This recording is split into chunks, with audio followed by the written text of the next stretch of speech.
Eu tamén penso un pouco como ti. Non hai que vincular tan moito. Eu son espectador. Apresentamos aquí o Pepe Ruiz, que vai ser o noso guía, presidente da Asociación de Amigos de Mondoñedo, non é? El é un pouco que nos vai guiar pois, por todas estas zonas e vai nos contar pois, un lote de contos, non? Sí, as fábulas de Cunqueiro, que algunas delas ten visos de verdad. Es decir, que despois que a él inventara, van cadrando ahora como si fueran verdad. Van quedando. Pero xa discerniremos cales son unhas e cales son outras. Esta estatua fixo a Fuchades, un valenciano residente aquí en Mondoñedo, que é escultor,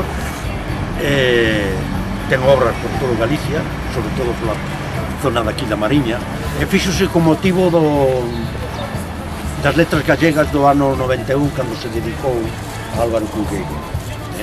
E puxose ademais nesta situación porque el, nos seus escritos, fala sempre do bosque de Silva, ali enfrente, e a dereita, ese. E fala tamén de algo moi, falando de Mondoñedo, dos tellados de Mondoñedo. El comenta que en Mondoñedos non hai torreós de nobles. Aquí o único que hai é torreós eclesiásticos, e sobre o máis alto sitúa a San Rosendo, que dice que pastorea vendavales desde ali, pastorea vendavales. Entonces el fala tamén do color da pedra de Mondoñedo, non só da catedral, e dice que é entre un oro bello e un rojo, algo así como o color siena. E aproveitando de que dice que é o color siena, dice que cando ele estuvo unha vez co pintor este Cosío, que lle chamoulle a atención e dixolle: mira, tú estás pintando, pintaban os grises, e tú estás pintando con color Mondoñedo. Entonces el pregunta, dice, se os de Siena lograron ter un color que define a súa ciudad, por que Mondoñedo non vai ter o color da lousa, o color gris, o color de plata bella, que a vedes aquí moi ben, por ali está xa moi ecológica, que como vedes cría malvas despois do tempo, non? Sí, el tiña tanta afición a promocionar Mondoñedo que, igual que decía o do color siena e o color Mondoñedo, pois tamén falaba de unha medicina que agora xa está fora de uso, que se chamaba Veronal, que era un tranquilizante. El decía que por que non iba a haber un Mondonal, porque si os que descubriron o Veronal eran puxeronlle o nombre porque en Verona había moita tranquilidade, moita paz, moito sosiego, e por iso a medicina, eso era o que facía.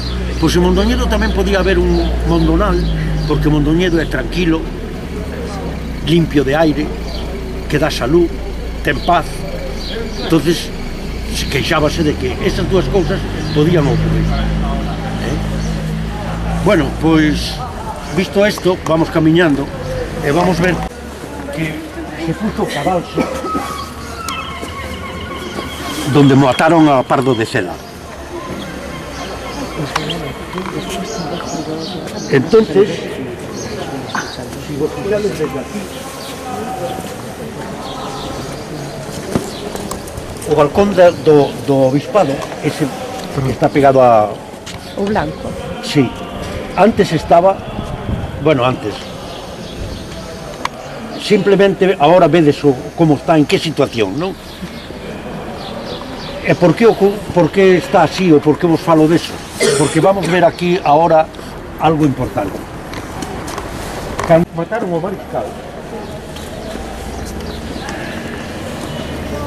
a xente non estaba de acordo con que o fixeran, a él nin ao fillo, porque de algún xeito pois era unha persona, bueno, que tiña na plebe o seu amigo, pero o clero e os señores de Monforte e de Villalba non estaban tan conformes con él e provocaban que sí o mataran. Entonces o capitán mandado pola reina Isabel, o capitán Mudarra, que foi o que no prendeu, quiso ver a súa obra, terminar a súa obra de como mataban a este señor. Entonces, eu falábamos de que San Rosendo está pastoreando vendavales, ali arriba, pois aquela noite, cando se enteraron todos de que Mudarra iba a estar no balcón do obispo presenciando como decapitaban a Pardo de Cela e ao seu fillo, aquela noite houve unha tormenta moi grande,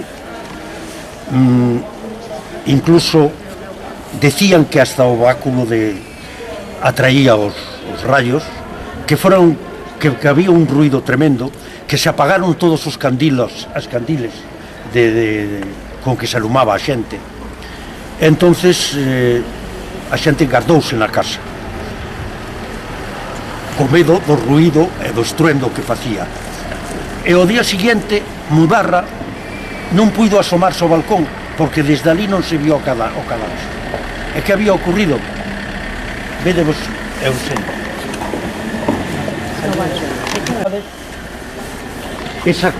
A outra torre está máis de un metro adiantada. Entonces aquela noite, a tormenta daquela noite, non foi tanto de auga, de vento, de chuvia, sino como o ruido que fixo aquela torre adelantándose para taparlle a vista ao capitán Mudarra, que non puidera contemplar a súa venganza, ao matar ao mariscal. Entonces vedes que a torre aquela está adelantada sobre esta. Cando, se nosotros miramos desde calquer outro sitio, vemos a fachada perfecta, está, que xa o veremos agora, que temos que ir ali a aquela casa, que non se nota que haxa diferencia alguna, pero se nos poñemos aquí, vemos que hai ese. E ao adelantarse, o que fixo foi tapar a ventana que está do outro lado, que é do obispado, donde él se iba a poner. Eso foi o que ocorreu aquela noite.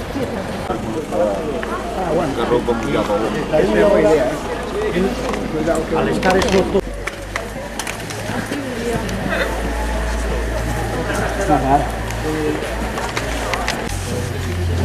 esta casa era de una hermana del padre de Cunqueiro y se la dejó a la hija mayor, a Carmiña.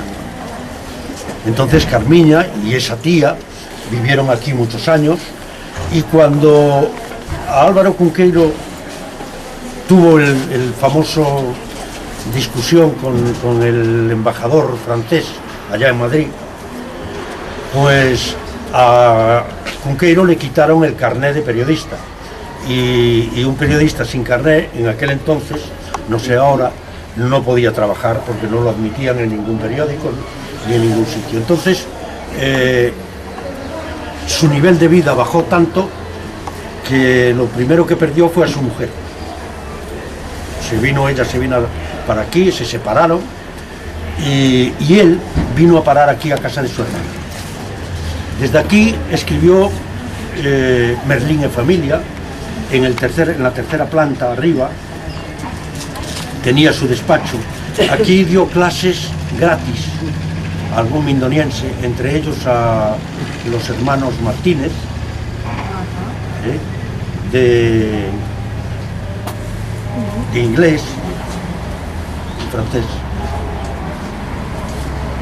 Y aquí vivían, cuando ya vendieron la casa original, vivía también el hermano pequeño, el hermano Pepe, es decir, Carmiña, Pepe y algunas veces los tres, antes de marcharse a Vigo. Y aquí murió Carmiña y Pepe. No explotaba en nada. no tenían E ningún... a quen pertence agora a casa esta? Ahora la compró un señor de Vilomoro, Viloalle. En la compra de este Sé que vive en Ferreira. montó aquí una farmacia, pero como médico no podía regir la farmacia, entonces se trajo al padre de Cunqueiro, lo trajo de Cambados o de por ahí, de esa zona es, y entonces el médico cerró la farmacia, el padre de Cunqueiro se casó y abrieron una farmacia un poquito más adelante, que fue la que se conoció siempre como la farmacia Cunqueiro. Esta puerta de aquí. Como veis, está dentro de lo que es el Palacio Episcopal. No sé cómo harían para poner ahí la farmacia, pero esta era la farmacia. Yo recuerdo... Aquí. Yo recuerdo ahí, Ma. de pequeño, en esa puerta, que había una publicidad. Y Pepe Cunqueiro, el hermano, le decía, ¿ves? Yo era así, calladito. Decía, ¿ves? Eso que tienes que tomar ti, eso que tienes que tomar para que señas un home forte. ¿Y qué era lo que decía el anuncio? Eran dos boxeadores y decía, ¿quién vencerá? Dice, el que haya tomado hiposfosfito salud. Todavía me acuerdo. Sí, señor. Bueno, pues aquí, en la rebotica, pues había tertulias del canónigo, sobre todo, había tute, había de todo, y fue donde Álvaro conocía... Cuidado de todo. Y le tenía, él escribe que le llamaba mucho la atención y que lo que quería saber era lo que decía, el bote que decía maná, eso que le preocupaba, ¿no? Y luego había otros libros de hierbas en la que él comenta que le entusiasmó la explicación que daban del castaño, de cómo se tiraba, de cómo se cuidaba, tal, y del castaño de Indias, que también lo tenía, ¿no? Y luego de las conversaciones que había en la mesa de juego, porque a partir de las 7 había virisca, pues él sacó muchas de sus anécdotas que escribió, porque además de esas había la de los paisanos que llegaban, como aquel paisano en que hubo una época en la que hubo un tifus aquí, 2 personas. Entonces se le echó, como eran de aquí de la zona, se preocuparon pensando que sería la fuente, el agua de la fuente, ¿no? Y entonces, mientras no se analizaba, don Joaquín, el padre de Cunqueiro, fueron ahí, sacaron unas muestras para analizarla y tal, y mientras tanto cerraron la puerta. Entonces, un paisano trajo su sella, con la que se traía el agua, la puso allí, trajo un colador de aquellos de antiguos del café, que también serán ahora, ¿no? Una manguera de estas y tal, y lo puso debajo del grifo, coló todo el agua, y luego estuvo mirando todo el colador, y como no vio nada, vino todo enfalado a junto de don Joaquín, a decirle, mire, don Joaquín, aquí non hai ni micalolos, nin nada, nin carallo de gaita, aquí non hai nada. Como usted me cerra a min a fonte, que teño que vir todos os días 2 veces, e agora tiña que ir alá arriba ou cerrarlle aquí.